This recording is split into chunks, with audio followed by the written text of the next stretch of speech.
सर्दियों की शुरुआत के साथ ही पौधे की देखभाल बड़ी चुनौती हो जाती है। ठंड के मौसम में कई पौधे सूखने लगते हैं, लेकिन कुछ ऐसे इंडोर प्लांट्स हैं जो कम देखभाल में भी पूरे मौसम हरे भरे बने रहते हैं और घर को खूबसूरती के साथ ताजगी से भर देते हैं। सबसे पहले रबर प्लांट या एक सुंदर इंडोर डेकोर प्लांट है, जिसकी गहरी हरी चमकदार पत्तियां कमरे को आकर्षक बनाती है। इसे कम रोशनी और थोड़े पानी की जरूरत होती है।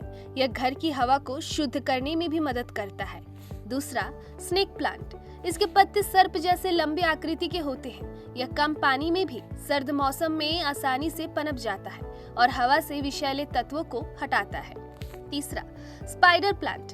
इस पौधे के लंबे, पतले और हरे धारीदार पत्ते घर की शोभा बढ़ाते हैं। इसे ज्यादा देखभाल की जरूरत नहीं होती और ये हवा को शुद्ध रखता है। चौथा, फॉरेस्ट फर्न।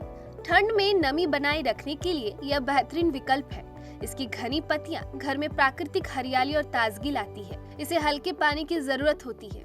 पांचवा, पीस लिली।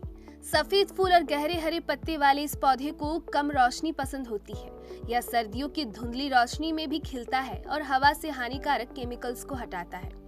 छठा, जेड प्लांट। ये पौधा हर परिस्थिति में पनप सकता है। इसके चमकदार पत्ते घर को मॉडर्न और एलिगेंट लुक देते हैं। इसकी देखभाल आसान होती है। ये 6 पौधे सर्दियों में भी घर के अंदर ताजगी बनाए रखते हैं, हवा को शुद्ध करते हैं और स्वास्थ्य के लिए भी लाभकारी है।